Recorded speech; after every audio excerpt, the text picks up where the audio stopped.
Hello again and welcome to my hobby bench. So what I have on the table today is a recently acquired OS FS90 engine. Now, the reason I've got this, I'm going to blame a friend of mine, and his name is Ron. And because he was asking me about this, and this is an engine, a style of engine that I've had at least 8 or 9 of in the last 15 years, and I never seem to keep them. I always sell them for whatever reason. But so Ron was telling me about a month or so ago that he wanted to get one of these and that he'd been using some of my old videos to look at. And I'm going to digress here slightly. This engine, not this exact engine, but this engine, the FS90, was the first engine that I ever decided to do a disassembly series of videos on when I first started my channel. And when I was doing those videos, I was shooting with a laptop, just aiming down towards it was just horrible. It was a horrible video series. I was learning about the engine and all that type of thing. So it was really, and when Ron was telling me that he was going to go and use those old videos to help him take it apart, I just kind of cringed because I was like, God, I don't even want to go and look at those old videos because they were so horrible. So I've had several of these engines over the years, and honestly, I've never done a different or a better series on how you disassemble one of these, replace the bearings and that type of thing. Now, I did have one of these about 1.5 years or so ago that I replaced the bearings on, but that was before my collaboration with Boca. So I picked up another one of these with the thoughts that maybe I'll do a disassembly series of videos on with this engine. But this engine is just, it's a tough one. I mean, it's really one of the more challenging single cylinder engines to disassemble, in my opinion. At least it's always been kind of one of those things for me. And I just want to preface this by saying that this might be the first video in a disassembly series of videos for this engine. This was one of the 4 engines I listed on my poll, I don't know, a month or so ago, with the OS FT240 being the one that came out in the lead, and I've already done that disassembly video series. This one was second. I just checked the poll results today, and this one was the second most requested. So I just want to quickly go over some of this. I have cheated on you. I have done a couple of things to this engine, and I also didn't inspect this engine very thoroughly when I first got it either. So I'm just going to kind of go over some of the things that I cheated on and did today before turning the camera on, and some of the things I discovered. So when I bought this, I got it off of eBay. It was not inexpensive. I think I paid $150 for this, give or take, or $10 or so or so. And the person that was selling it said it had recently had new bearings put in it. Well, you know, so that automatically is a red flag. I mean, because it's got there are dings in this case, and I'm seeing some things that don't look super cool. And one of the things that I noticed that don't look super cool that I didn't notice right off the bat is these 2 screws that are holding the carb in place. One of them, first thing is, I tried to put a metric wrench in them, the heads, and the metric wrench didn't fit. And I'm like, oh crap, that's not good. So I got an SAE wrench out, and of course they fit, which means that whoever the hell worked on this engine didn't have the right screws, and he wallered this one out. I mean, this one doesn't even bite in there. It's just kind of there as for looks. And then this one is drilled through and is being held with a nut. So I'm not super pleased with that right now. So what I may end up doing is probably using this same mechanism here to at least hold that in place, but maybe see if I can tap this better or do something. I don't know, because that's bullshit and that's ridiculous. So these things are not, in my opinion, the most user-friendly engines to disassemble, and there are several areas that are real gotchas here. Most of them reside in this camshaft timing area. So you've got this cover here, and if you can look really closely at this cover, this is one of those things where this is just held in place. This is the cover plate that goes on here, and it protects that rear bearing here. So there's a rear bearing in here, and this is one of those things that's really tough to get off, and there's always usually a lot of dinging and marking and crap on these things, because the stock one, when you go to take that off, it's very, very tight. And so I've already taken this thing off today. It was already pretty dinged up.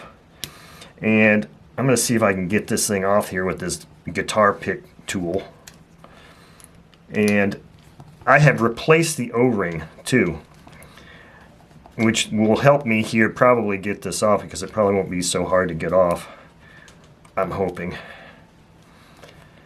Okay, so there you go. So this thing comes off and it pops off here. So the only thing that holds this cover in place is an O-ring seal. And good luck trying to find the right size O-ring from OS for that.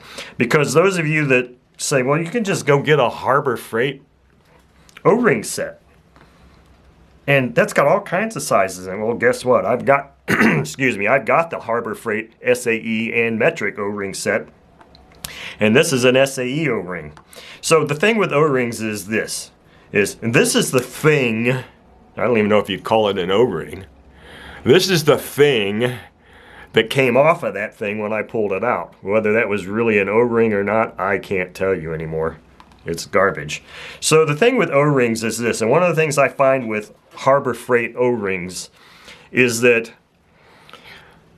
oh, let's see. So you've got an inside diameter, you've got an outside diameter, and then you've got the thickness of the material, the O-ring itself, the thickness. And that's always the kicker. It's the thickness that's the kicker, because so many of these O-rings that are on these glow engines, you can probably fairly easily find the right ID or OD, but it's the thickness that really determines whether it's going to fit properly. And this goes with the base of carb O-rings, because a lot of those carb base O-rings are going to fit within a little groove inside the crankcase. And if the thickness of the material is too thick, then it isn't going to fit right, even though you've got the right ID. So that's the thing. Everybody's like, well, just go do that. Yeah, well, have you ever gone nuts trying to look up different O-ring sizes from like McMaster, Carr, or Granger? There are so many things, it's just mind-numbing. And then you want to just buy one, and you can't buy one O-ring from those places. So you do things like you go to Harbor Freight and you get their O-ring set. So anyway, what I did here was I found a small, and this is the exact one I put on here. I found a small SAE O-ring that had about the right diameter, the right thickness material, and I just stretched it. And of course, by stretching it, then you're also thinning that material even more, and believe it or not, that is almost perfect. I mean, you saw how I just took that off, and it came off, and it took a little bit of effort to get off, and that was good because it means it's going to hold in place. That brings us to the second part here of the trickiness of this engine, in that this is a screw.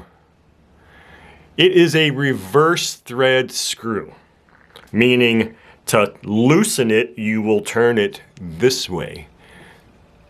Oh, I keep forgetting I haven't got my... You will turn it this way. So if it's righty-tighty and lefty-loosey, this is lefty-loosey, lefty-tighty, lefty-tighty, righty-loosey. And it's brittle. It's got a very small slotted slot that's long this way, but very thin, narrow this way, and not super deep. So this screw can screw you, literally. If you don't realize that it's a reverse thread screw, first of all, and you go to try and torque it the other way, it'll break, and it's brittle. And if you break that, good luck finding an OS replacement without having to buy another engine and then go through the same thing. So years past, I had ground down a screwdriver, flat blade screwdriver that was just the right size for this. And I found I had to do the same thing again today because I didn't have a screwdriver blade that was the right thickness. Now, this one, I did it with two actually. Did it with two blades because I wasn't sure. I want to always make sure that I span the width of that as much as possible. This one is obviously a better fit span-wise, but it's a lot larger screwdriver. But as you can see, I've already broken this loose because that was part of my cheat. So what I did with this was, because if you try to turn that, it's going to turn this whole crankshaft and everything. So part of the order of operations that I was struggling with trying to do this video series again is you don't want to just go start tearing things apart until you at least can get that thing off, because you need something to hold the crankshaft in place, because as you can see, as I turn the crankshaft, you know, that thing turns. And if you've got the whole front end off, then what are you going to grab onto? What are you going to hold this firm to break this thing free? So what I did today was, first I went out and I ground down some blades so that they would fit all the way in, be as thin, but not too thin so that there was space. They still have to be thick enough so that they're not wallering that thing out, because it's brittle. If you don't have the right size thing in there, you're going to snap the edges off, and then you're just totally screwed.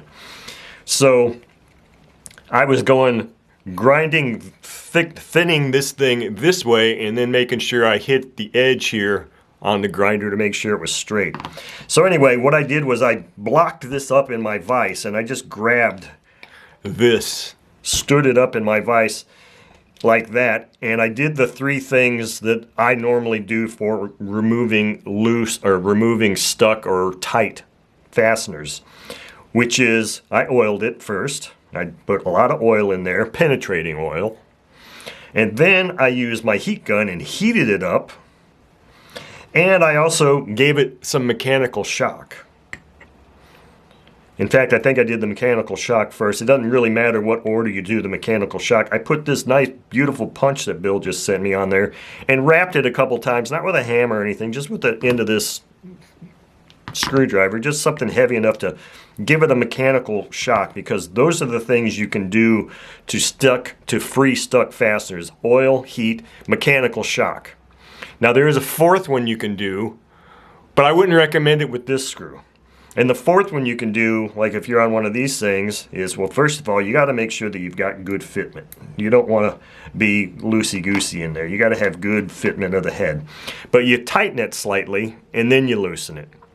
So you can go tight, loosen, and that'll break it free. So that's the fourth thing you could do, but I will always resort to oil, heat, and mechanical shock first, because mechanical shock works just as good. And if you think that you're starting to kind of open up those hexes a little bit, hitting it with a flat punch will tend to flatten those back down again and make them tighter. But these Bondus, this is a set of Bondus wrenches. And everybody's like, well, Bondus makes good wrenches. And it's like, well, you know, I thought they did too, but just about every set of, and this is a set of Bondus also, wrench, it seems like these materials are just soft, and over time, over usage, they tend to want to, if you look closely at the ends, it seems like they want to round. So I end up having to either take them out and grind them to grind off that rounded part, or just Dremel them off with a grinder. And then, of course, as you do that, then you end up getting the shorter L, but those end up working really well for Sato engines. So anyway, so those are some of the key triggers here for this engine. The next one is within here, because you've got this timing mechanism here, and there's a timing wheel that goes around and round in here, and it actually engages in that, there's a cutout in it where the crank pin engages. Well, so holding that timing wheel on is another Allen screw, or a socket head cap screw like this, that you've got to loosen. Well, you can only get to it from this way, so obviously the front housing has to be off. And then you're like, okay, well, you want to try and turn it. Well, it just sits there and turns because it's holding bearings in place. So it's like you have to try to find some way to wedge something in that crank pin cutout such that you can hold it and then break that free. So that is the other area that's of interest. It's an interesting thing to do, because depending on the age of the engine, that screw can be rather tight. That can be rather frustrating. And so those are really the main issues with working on this engine. Other than that, it's pretty simple. So I'm going to end this video here and maybe just go ahead and post it and see if anybody is interested in actually watching a complete disassembly video. And depending on that, I'll turn this video off here. I'm going to probably go ahead and start disassembling this. I may make a video as I'm doing this, and then if nobody's interested in seeing it, I just won't post them. But those of you that don't know and haven't done it, it can be a little stressful at times to sit here and disassemble an engine while you know a camera's running. Because there's so many times where you can't just get a retake. You can't do a retake. If you make a mistake, you can't say, oh, I can't just undo the mistake. And of course, a lot of people, some people will make videos and they just won't speak on them. They'll just show, and they'll speed it up. And of course, those really high speed videos don't show the errors or the mistakes people are making either. It just shows fast movement. But I like to at least kind of talk about some of the gotchas and talk about some of the things with the engine. And so that's another thing that can be distracting for me at times, is trying to keep you entertained and informed while I'm doing that. So all of those things kind of go into play when I'm doing a disassembly series. So with all that said, that's the end of this. I'll call this part 1. I don't know for sure if there's going to be a part 2, 3, 4 or not, but we'll see.